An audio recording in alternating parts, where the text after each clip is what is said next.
আপু আসসালামু আলাইকুম। জি ওয়ালাইকুম সালাম। আপনার নাম? আমার নাম কলি। কলি? কলি। আচ্ছা, গ্রামের বাড়ি কোথায়? চাঁদপুর কচুয়া থানা। আচ্ছা, তো এই যে ক্যামেরার সামনে কেন আসছেন? ক্যামেরার সামনে আছি আমি আমার মানে কথাগুলো বলার জন্য। আচ্ছা, কষ্টের কথাগুলো বলার জন্য। আচ্ছা, তো সেই কষ্টের কথাগুলো একটু বলেন তো, আসলে কি হয়েছে, আপনার সাথে কি ঘটেছে? আসলে কি ভাই, যার ভাই নাই বা বাবা বয়স্ক হয়ে যায়, মা মারা গেছে, তো খালার কাছে ছোট থেকে বড় হয়েছি। তো এখান থেকে আর কি গার্মেন্টসে চাকরি করতাম, একটা ছেলের সাথে আর কি সম্পর্ক হয়েছিল। বড় হওয়ার পরে ওই ছেলেটা বিবাহিত ছিল, আমি তো আর জানতাম না। জানার পরে মনে করেন যে বিয়ে হওয়ার পর আমার বাচ্চা হয়েছে, বাচ্চা হওয়ার পরে জানছি। আচ্ছা, তো আসলে এই যে গার্মেন্টসে চাকরি করতেন, তার সাথে পরিচয় হলো, আগে কি প্রেম করেছেন?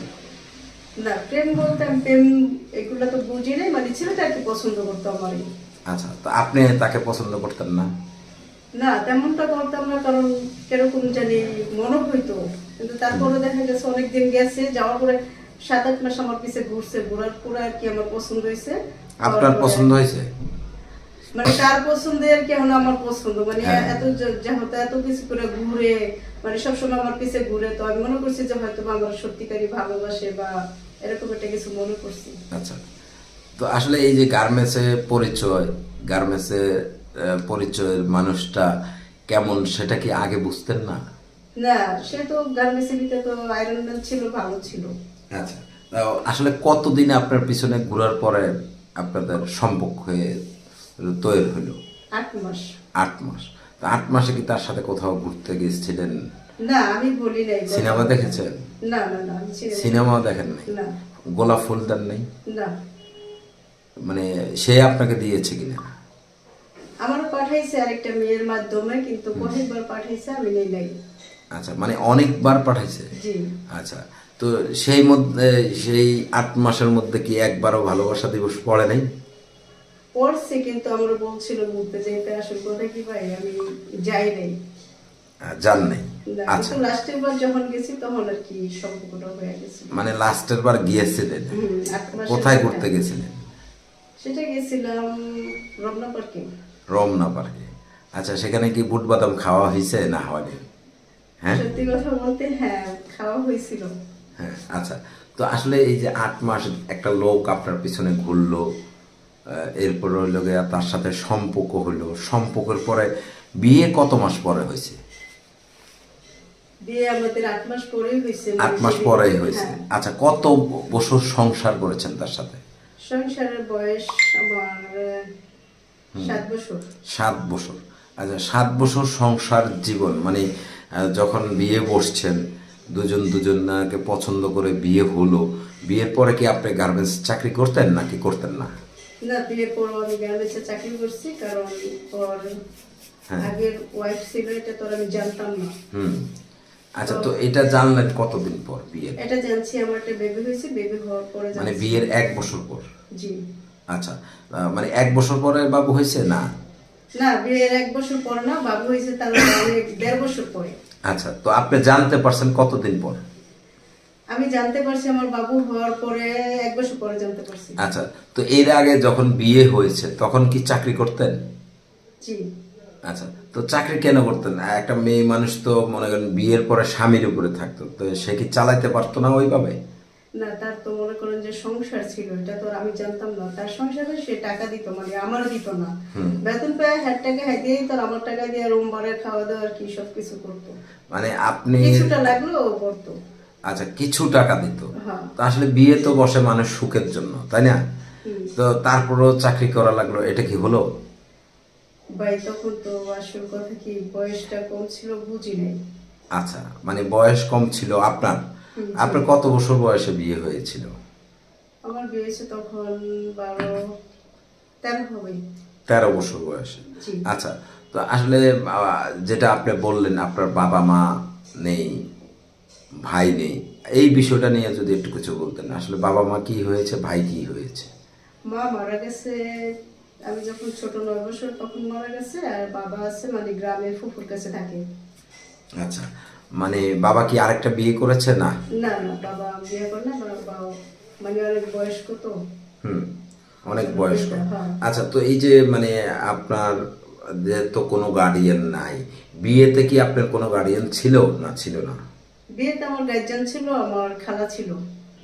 খালা ছিল। জি। আচ্ছা, তো আসলে এই যে 7 বছর সংসার করার পর সংসারটি ভেঙে যাওয়ার মূল কারণটা কি ছিল? 7 বছর বিয়ে সংসারের পরে সংসারটা ভাঙার কারণ ছিল কি ভাই, আসলে আমি তো 8 মাস ঘোরার পরে আমি মনে করছি যে হ্যাঁ ও আমার সত্যিকারই ভালোবাসে বা আমরা সংসার করবো, এটা মনে হয়েছিল। যখন আমার বাচ্চা হয়েছিল তখনও মনে হয়েছিল যে হ্যাঁ না সবকিছু ঠিকঠাক আছে, কিন্তু তার পরবর্তীতে দেখি যে না কিছুই ঠিক নাই, কারণ ও বিবাহিত ছিল, ওর একটা ফোন ছিল, ফোনটা আমার ধরতে দিল না। তখন হঠাৎ আমার সন্দেহ আসে যে ফোনের ভিতরে কিছু একটা আছে। তো একদিন ওর ওয়াইফ কল দিছে, কল দেওয়ার পর আমি ফোনটা ধরছি, ধরার পরে মনে করেন যে এটা নিয়ে আর কি ওর সাথে আমার সাথে আর কি দ্বন্দ্ব হয়েছে।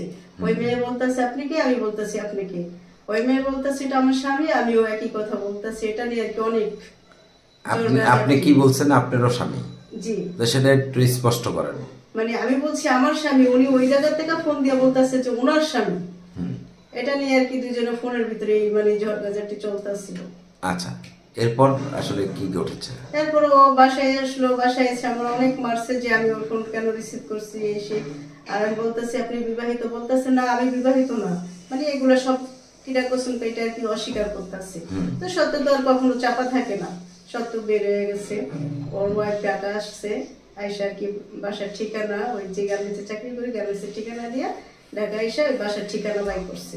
বাই করে বাসায় আসছে, আসার পরে তো হাতে ছিটতে মানে আমি ওর প্রমাণ সহকারে ধরছে, ধরার পর অনেক গ্যামজাম হয়েছে। হওয়ার পরে দিয়া ওর ওয়াইফটা ছিল আবার কি ওর খালাতো বোন, এই জায়গায় ছিল বেশি সমস্যা। মানে ওর মা বলতেছে যে আমার বোন যদি সংসার ভাঙে তাহলে তোর মতো ছেলে আমার দরকার নাই। মানে এগুলা নিয়ে অনেক ঝড়গাঝাটি অনেক কিছু হয়েছে। পরে ওর মা এক পর্যায়ে ফাঁসি দিব, মানে আমার নিয়ে যদি সংসার করে তাহলে ওর মা ফাঁসি দিব, এই কথা বলতেছে। তখন দেখা গেছে আমি নিজে থেকেই মানে অনেক মারধর করতো, মারধর টিকতে না পাইরা মানে আমি নিজেই আয়া পড়ছি আমার খালার কাছে।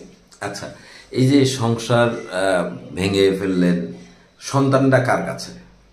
সন্তান আমার কাছে। ছেলে বাবু না মেয়ে বাবু? মেয়ে। মেয়ে বাবু।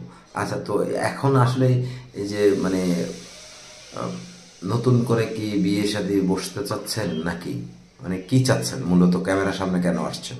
ভাই ক্যামেরার সামনে আসা, ছোট একটা বাচ্চা আছে, বাচ্চাটা নিয়ে মানে চলাফেরা সবকিছু দিয়ে কষ্ট। আর দ্বিতীয় কথা হচ্ছে আমি যেহেতু একটা মেয়ে মানুষ, তো আমার তো একটা স্বামী হিসাবে বা কাউরে আমার লাইফে প্রয়োজন হয়, এই জন্য আসা। যদি কেউ আমার দেখে শুনে আমার বাচ্চাটা নিয়ে যদি কেউ আমার সংসার আমার নিয়ে যদি সংসার করে, এই জন্য আসা। আচ্ছা, তো সে কি বিবাহিত হতে হবে না অবিবাহিত? বিবাহিত হোক আর অবিবাহিত হোক তাতে আমার কোনো সমস্যা নেই। আচ্ছা, যদি বয়স্ক লোক আসে তাতেও কোনো সমস্যা নেই, যদি সে ভালো হয়। ভালো হইতে হবে এবং কি আমার বাচ্চার প্রতি টান থাকতে হবে বা আমার প্রতি টান থাকতে হবে। আচ্ছা, তাহলে আপনি বিয়ে বসবেন। জি। আচ্ছা, দর্শক আপনারা যারা দেখছেন এই বোনটি, আপনার নাম যেন কি? কলি। কলি। এই কলি আপুকে যারা দেখছেন, আসলে এই বোনটির মানে বাবা থেকেও নাই একটা কথা বললেই হয়। আর হচ্ছে তার একটি সন্তান নিয়ে খুব কষ্টে আছে। যদি আপনাদের কারো ভালো লাগে তাহলে এই বোনটিকে একটু সাহায্য করবেন, সহযোগিতা করবেন। তা আপনার সাথে যোগাযোগের কোনো ব্যবস্থা আছে কিনা? আমার সাথে যোগাযোগের ব্যবস্থা আছে, নাম্বার আছে। ফোন নাম্বারটি বলতে পারেন? ফোন নাম্বার বলতে পারেন না, বলতে পারি না। ফোন নাম্বারটি বলুন। জি, আমার ফোন নাম্বার হচ্ছে 0177 31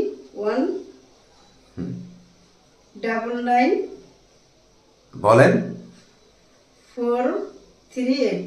আচ্ছা, আরেকবার বলেন, একটা না বলতে থাকেন।